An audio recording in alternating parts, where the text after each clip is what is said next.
Խմբակցության ղեկավար Հայկ Մամիջանյանի հետ։ Պարոն Մամիջանյան, նախ Անդրանիկ Մարգարյանի երազած հայրենիքի մասին, երբ ականատես կլինենք։ Երբ բոլորս դրա համար անենք ամենը ինչ հնարավոր է ու դրանից մի քիչ ավել։ Անդրանիկ Մարգարյանը մեզ դա է պատգամել։ Գիտեք, երևի նորմալ է այս իշխանությունների պարագայում, որ սովետական KGB-ի մամլիչով անցած ազգային գաղափարախոսության եւ ցեղասպանության ուսմունքները այն ժամանակվանից տարածող Անդրանիկ Մարգարյանի որդու հանդեպ քաղաքական հետապնդումը ազգային ժողով բերվում է այն նստաշրջանի ժամանակ, որը համընկնում է Անդրանիկ Մարգարյանի մահվան օրվա հետ։ Երևի իրենց գործելավոճի վարագայում դա օրինաչափ է, բայց մեր կուսակցության հիմնադիր հայրերը եւ մեր կուսակցության գործող ղեկավարը շատ ու շատ զրկանքների միջով են անցել, սրտում եւ հոգում պահելով հզոր Հայաստանի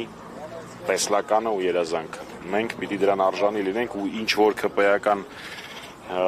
քաղաքական հետապնդումներ չեն կարող լրացնել ոչ մի հանրապետականի։ Պարոն Մամիջանյան, այսօր գրառում էի կարել Անդրանիկ Մարգարյանի մահվան տարելիցի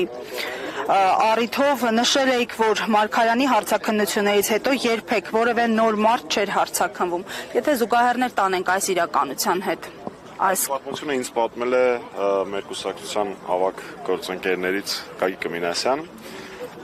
Ինչ զուգահեռներ տանենք, այդ արժեքները, այդ գաղափարական առանցքը մեր ազգին բնորոշ հատկանիշներ են։ Ու ինձ ոչ մի սոցհարցում, թեպետ սոցհարցումները հակառակն են ասում, ոչ մի Նիկոլ Փաշինյան կյանքում չի կարող համոզել, որ բանսարկությունը, հայրենիքին չծառայելը, որ ցանկացած խողովակով եւ ցանկացած տարբերակով, հայրենիքը դավաճանելը, հայրենիքն ուրանալը, մի խոսքով այն ամենը ինչ իրենք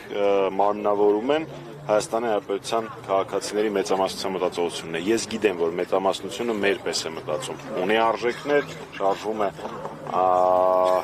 ազգային